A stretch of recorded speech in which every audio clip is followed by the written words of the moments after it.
Services Committee meeting to order for the month of February. Social Services is the first one up. Hi, thank you. Can you hear me okay? Yeah, that's fine. Thank you. All right, great. Two resolutions. The first is permission to enter into an agreement with a consultant for children and family services.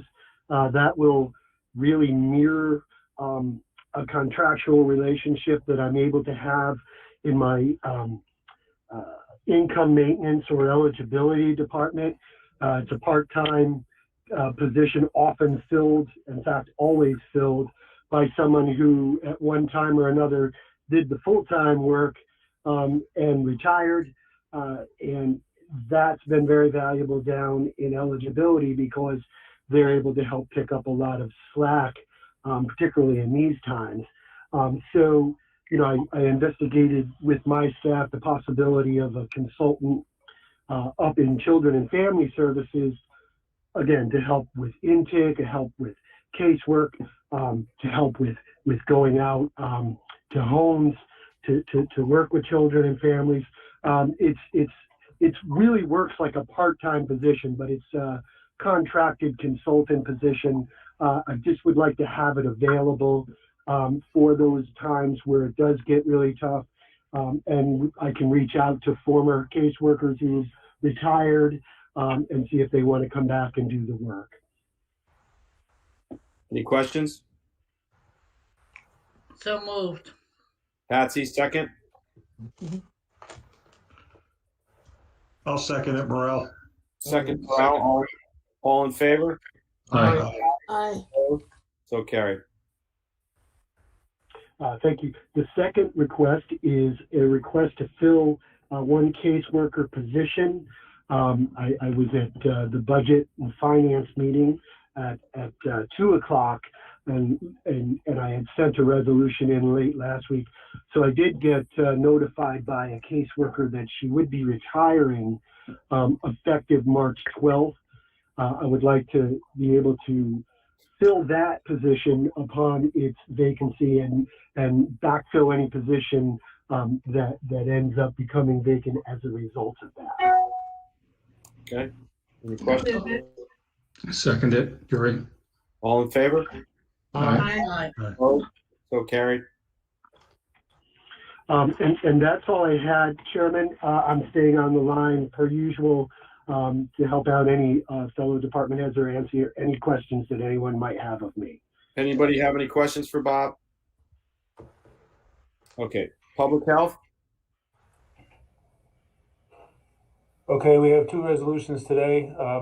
These resolutions are to push out the community impact dollars that we received from Columbia University. They are going to send us $415,000, which is crazy money.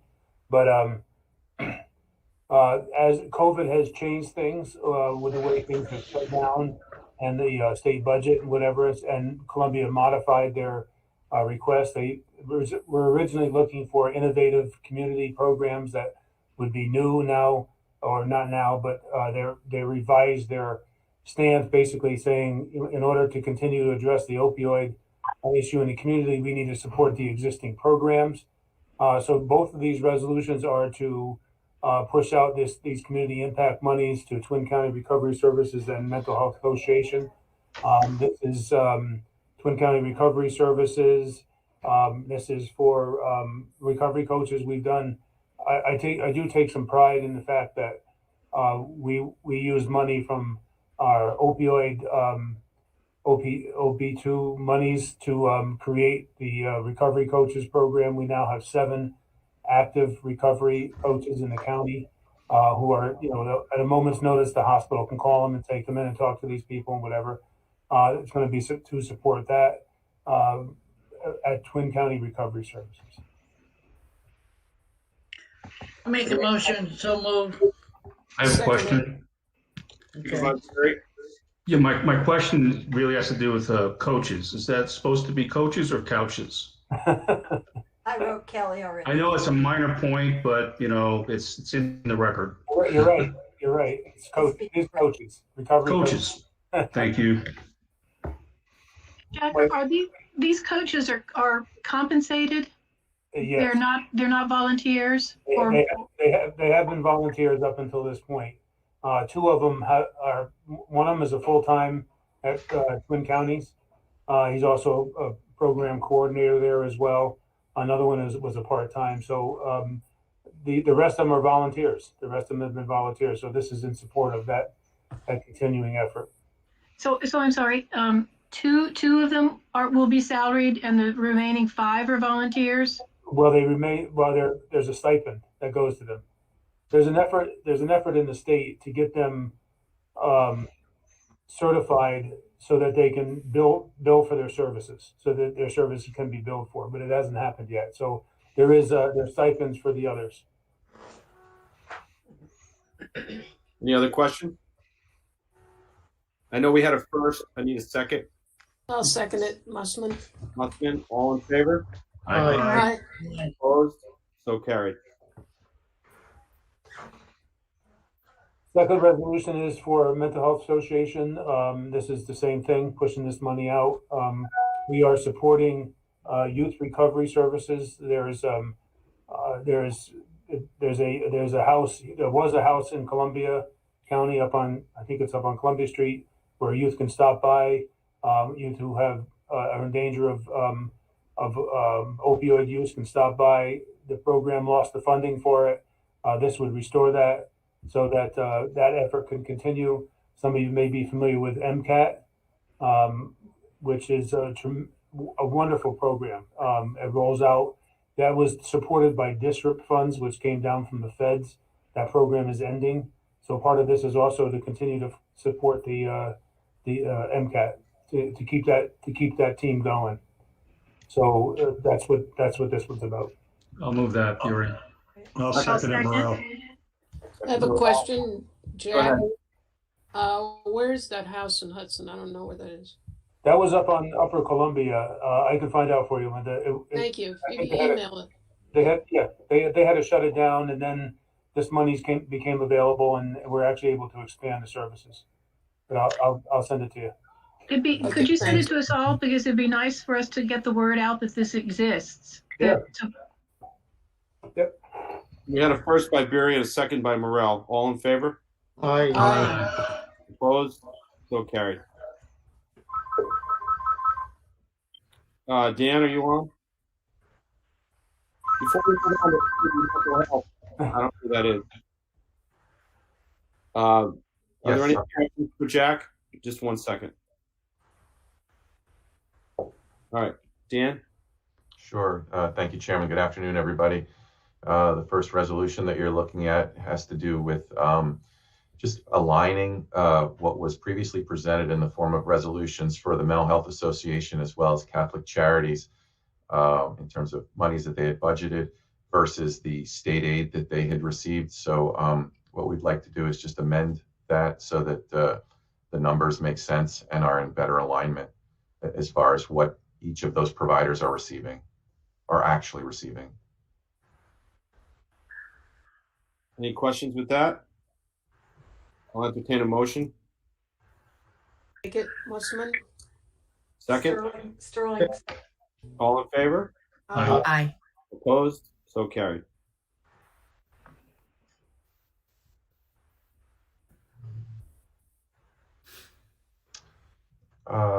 This next resolution has to do with a retirement that we were recently made aware of. So we have a 30-plus year employee who's chosen to retire. Congratulations to him.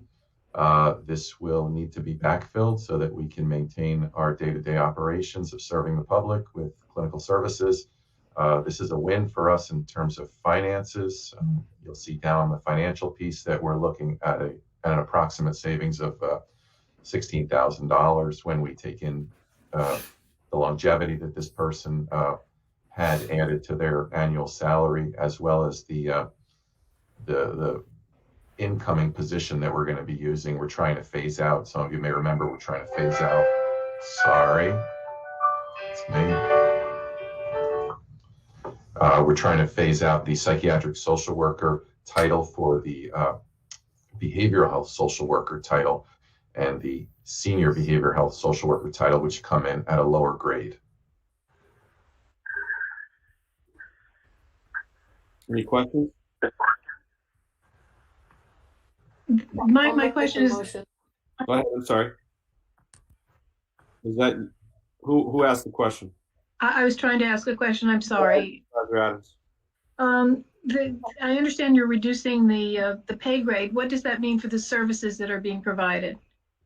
Services will stay the same. What we're hoping for, because the gentleman that's leaving happened to be an LCSW, a licensed clinical social worker. So the advantage to him having that degree is that we could use him in a slightly different way, meaning that there are certain insurance companies that require their member / our client to be seen by someone with an LCSW. So this person is departing. We would like to rehire a person with that same level of licensure. But we may or may not be able to find that. That's why in the resolution, we're asking for the option of pursuing someone with a LMSW or an LCSW. It depends on what the market produces. It depends on what we can find. But in terms of overall general day-to-day tasks, we won't be losing anything. Thank you. Motion? I'll make Oh, it. I like that. Hoffman. Supervisor Huffman, second. Patsy. Kathy, Thank you. all in favor? Aye. Opposed? So carried.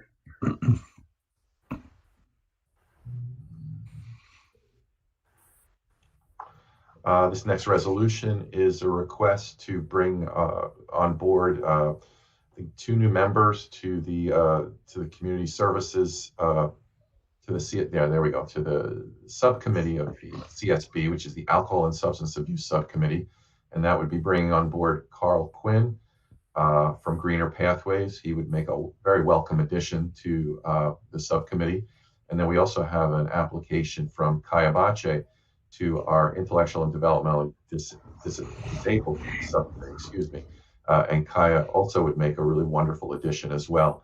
Kaya, works with Supervisor Sterling, and we fully support both of these applications. I just have a statement. Carl Quinn, I've done a lot of work with for over the years, many, many years. And I was on this board also for, I think, 6 years. And both of them, but I know Carl will make a great asset to this here. I work still with a lot of things to help him out whenever he needs me, and I've done a lot of work with him. So I think it's a good move. Yeah, so thank you, Supervisor. I make a motion. Yeah, and Kaya's been attending the meetings for well over a year now, so she's up to speed. Great. We need a second. I'll second. Adams. Supervisor Adams, all in favor? Aye. Opposed? So carried.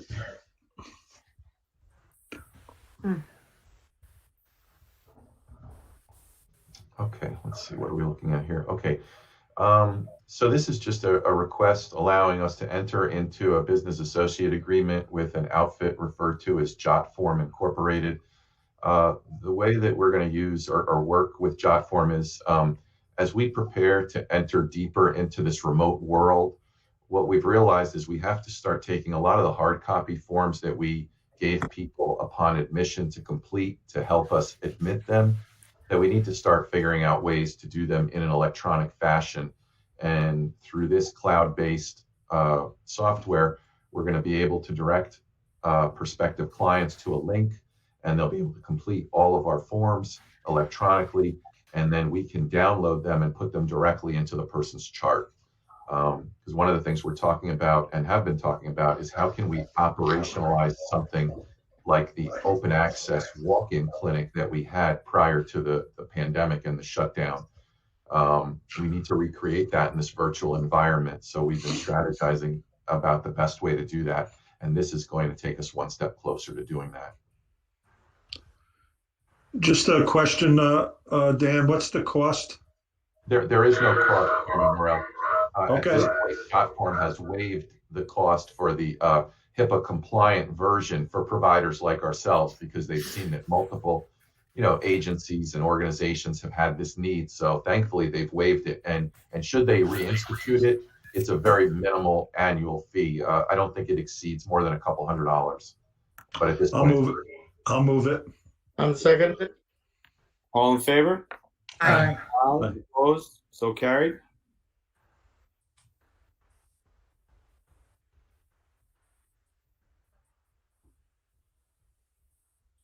We got some sunshine coming in here.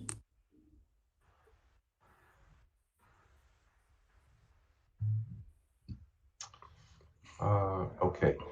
So this particular resolution has to do with the Columbia County Mental Health Center partnering with Greene County Mental Health. On occasion, counties, as you may know, are called upon to do what's called a 730 examination. These examinations are sometimes ordered by judges or the attorneys representing an individual. It's a determination on the individual's capacity to participate in their own defense. So basically, are they well enough to work collaboratively with their attorney, understand what's going on so that they can participate in their defense? And when there's questions around that, a 730 examination is ordered. The individuals that perform the 730 examinations are a psychiatrist and a psychologist.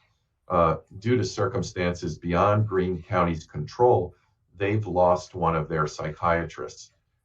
So they're in a pinch in terms of performing these. We've already done one of these pro bono for them, but they understand that that's not sustainable. So we talked about it and agreed that we would enter into a contractual relationship and offer to help them out for as long as they need our help for a set rate of $250 per exam. That rate covers our costs for the psychiatrist or the psychologist that they should happen to need to perform these 730 evaluations. How many of these do we do in a year? Not in coordination with Greene County, but just on average, how many do we do in a year? Yeah, great question. I could, if you want the real specific number, I could certainly get that for you off the top of my head. I'm giving you an anecdotal guess. Easily between 3 and 4 a month, so 36 to 40 plus a month. I'm sorry, a year. It varies. They come and go. Sometimes we get hit with them quite often, and then there's a lull, and then we get requests for these back to back sometimes. So if they should have trouble filling their slot, the based on the number that we do, it shouldn't hurt our capacity to do our own work. I No. mean, if there should be an extended period in which they can't fill that opening, that's what I'm concerned about. Understood. It's my understanding from speaking to Jason Fredenberg, the DCS at Greene County, that they're invested in filling the vacancy because they need that prescriber that they lost, that left for other reasons. They have clients that they need to serve. They only have one psychiatrist at the moment. So they're very understaffed with prescriber hours. So they're actively looking for a prescriber. But as we've discussed here on several occasions, finding a good psychiatrist or even a nurse practitioner can be very, very difficult. And then, the market is incredibly competitive with regard to the types of hourly wages that they demand. So it's a matter of finding a good prescriber, a nurse practitioner or a psychiatrist, and in this case, they're looking for a psychiatrist, and then being able to come to an agreement on the hourly rate in order to secure that individual and hire them. It's really tough sometimes. So, but they have to find someone quickly because they have clients that need to be served, and they can't do it with that one prescriber. It's putting a strain on that person. If there are no other questions, I'd be happy to move it. Thank you. Second? I second. Eldred. All in favor? Aye. Aye. Opposed? So carried.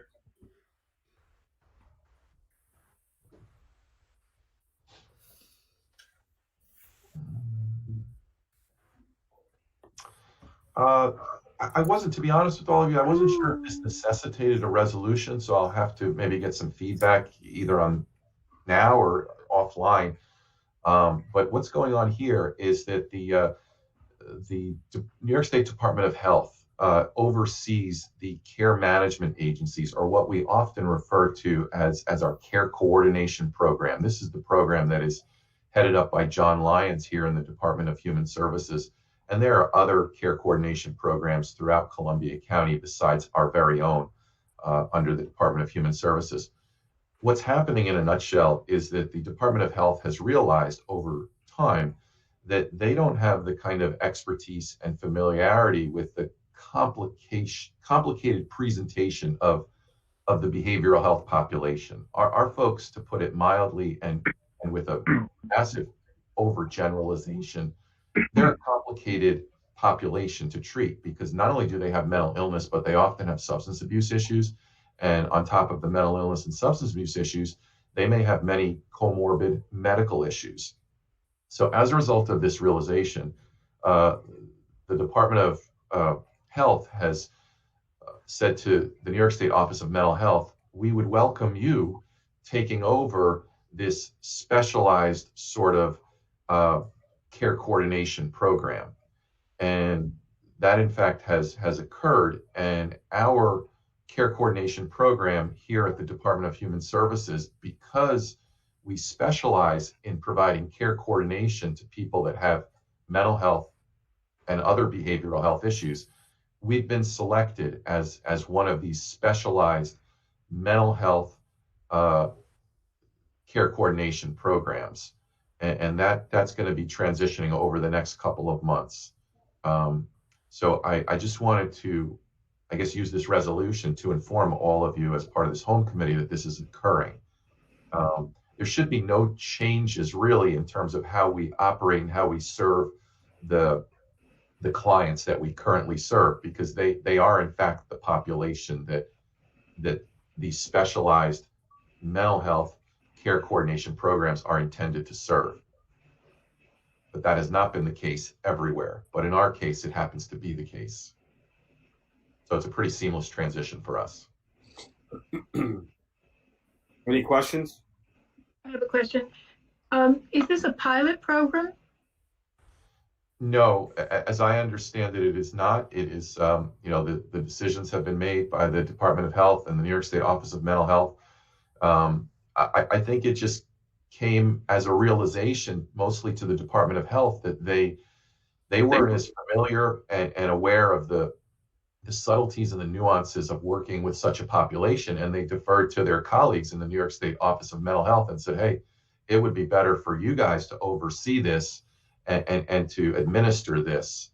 And so OMH has agreed, and as a result, there's going to be a change of guard, so to speak, in the upper administration of the program, but in terms of the day-to-day for us here at the Department of Human Services and how we serve the clients that are admitted into our care coordination program, there shouldn't be much difference.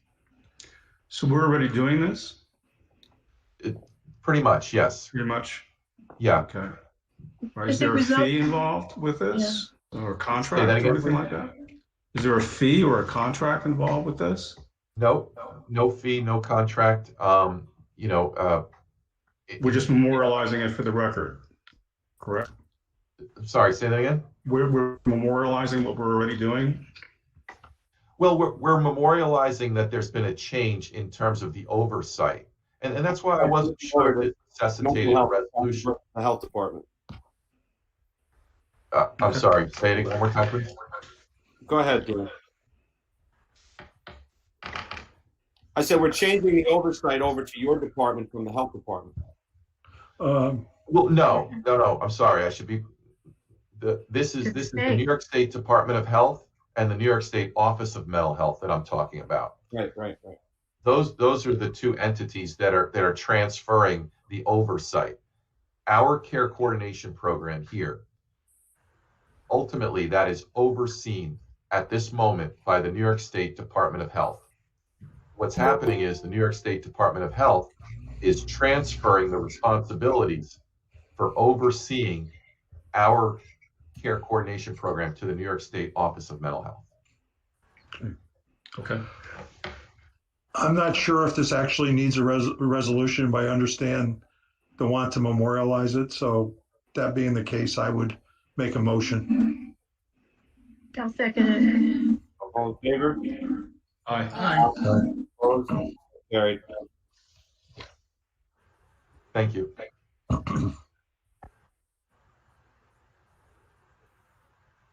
So we have Jack's report that he sent over.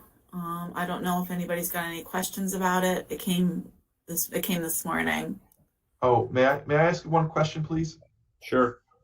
I just wanted to put it out there that it's my understanding that Michael Cole had offered his director's report, I believe, on a monthly basis to the Home Committee, and this is something that I've offered to the Community Services Board as I take over my responsibilities as Director of Community Services, and I would be happy to continue that trend for the Health and Human Services Home Committee in my capacity as a department head to prepare a report that just speaks to and summarizes the goings on in my world, so to speak. Would that be something that all of you would appreciate for me to continue? I think that would be helpful, Dan. I can't imagine anybody that wouldn't want it. I think we should continue on that. Okay, thank you, Chairman. So what I'll start doing then as of next month, or between now and next month, is I'll start just, making some bullets similarly to how Jack's done it here. And, people can then reach out to me, ask questions more specifically and things like that. Great. Thank you. Thank you, Dan. Are there any other questions for Dan? Thank you, Dan. Thank Okay. you. I appreciate it. Have a good afternoon, everybody. Bye.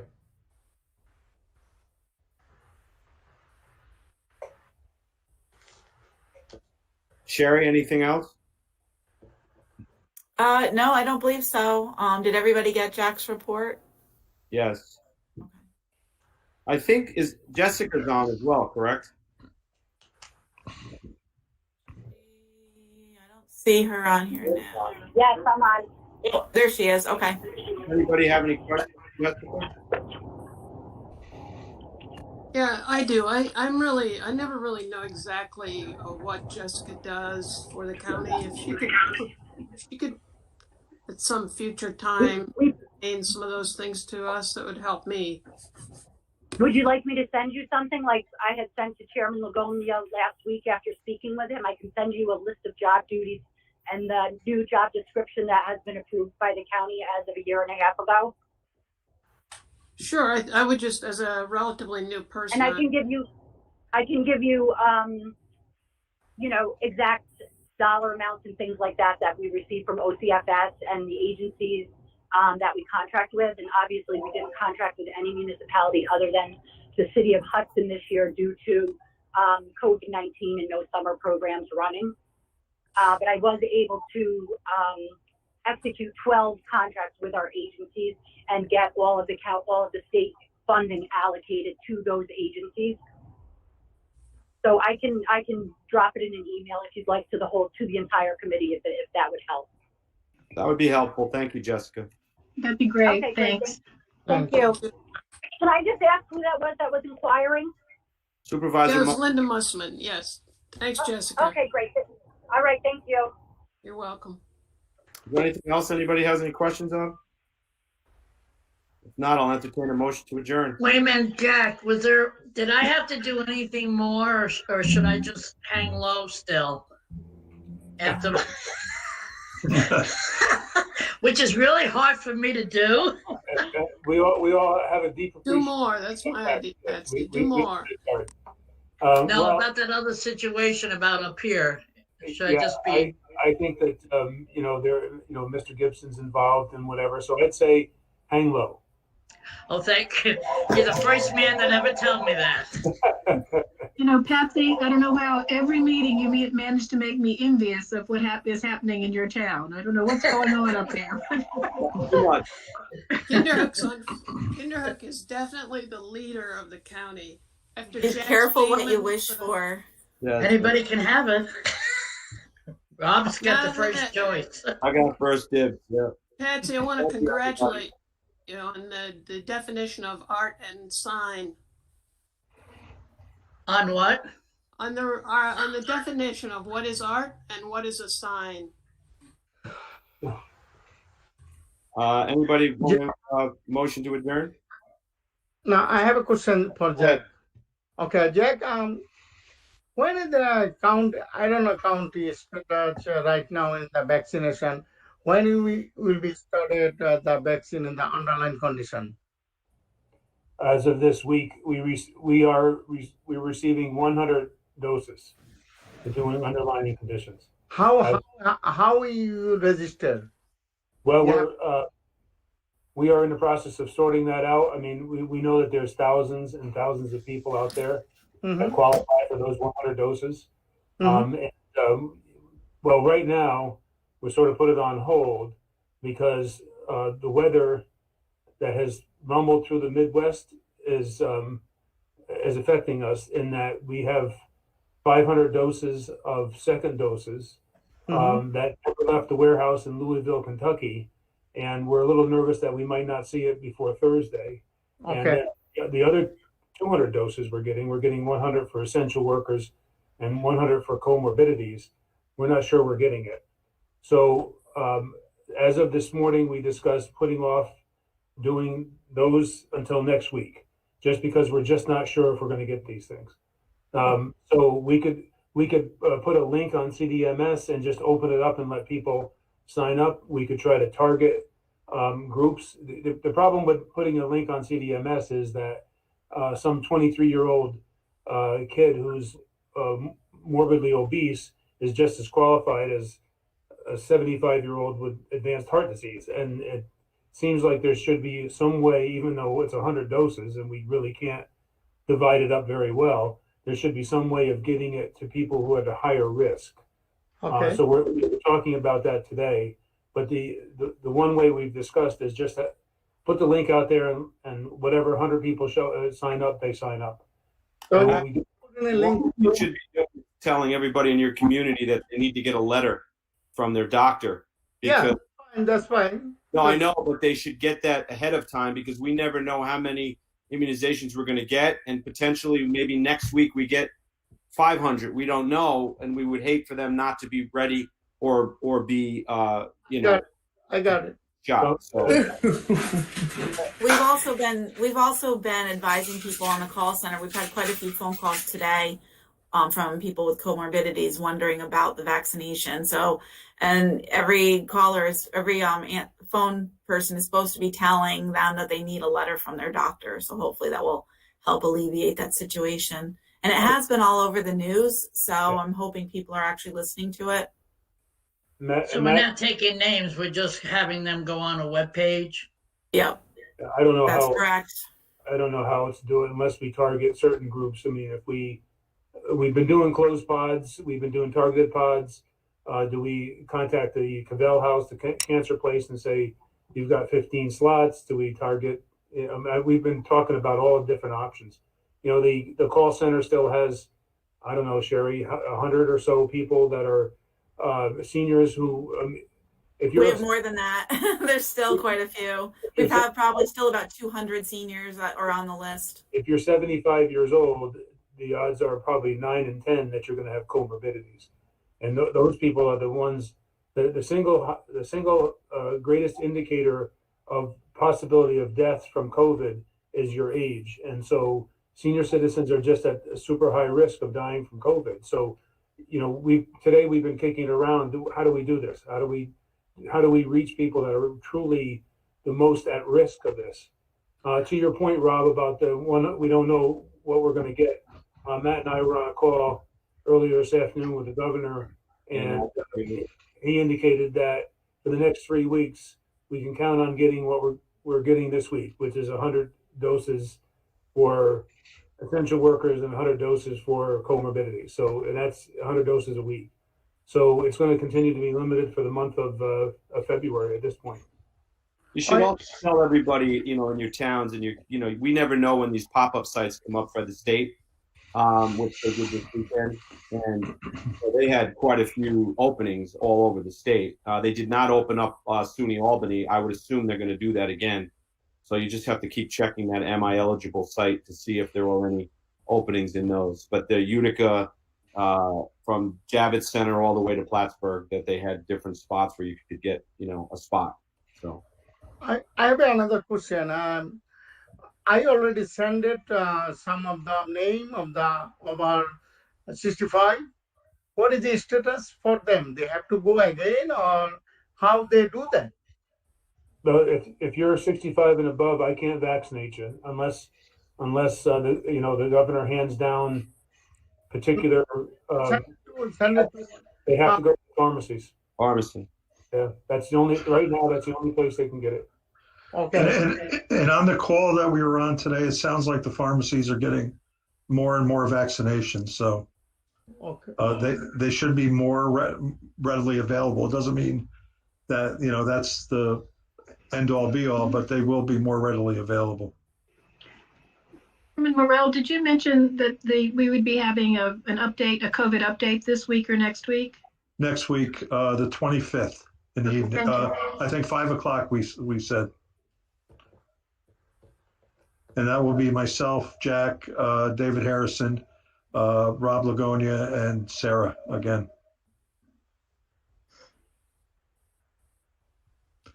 And anybody else who wants to chime in.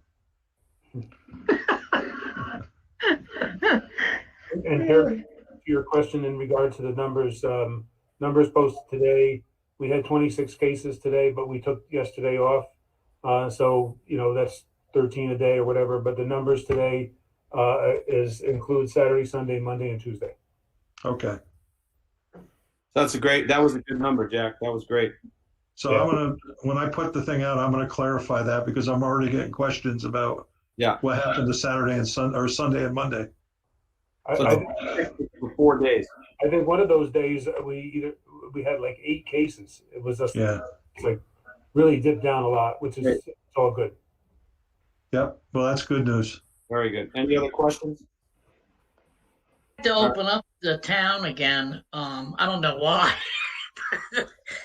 So as long as these numbers keep going the way they are, I think we're going to be better off. Don't you think, Jack? Yeah, I do. I've got an email this week from somebody who runs a Little League who wants to know what they can do and what kind of rules they're going to have to operate under. I also got a supervisor asking about summer camps. People are starting to think about it. And obviously this is the time of the year you do think about your summer camps because you've got to hire, people and whatever like that. So I'm hoping for something from the state DOH or the governor's office as to some kind of guidance. Hi, Jack. As soon as you know, could we know? Because I got to start moving on that also, Go ahead. This is Jessica. I was going to inquire in regard to that because I know that many of the supervisors, this was the time of year last year when all this was starting, and they started inquiring right away because they have to start planning and have to start with hiring. So I'd like to be kept abreast on that if possible. I mean, I'm always in touch with Ed Kuhn and some of the other workers, but if you could kind of keep me in the loop, I'd appreciate it. We have a weekly provider call Wednesdays with DOH, and I already put the question in to be asked of Laura Cincelli from the state as to whether or not we're going to see some guidance. Great, thank you.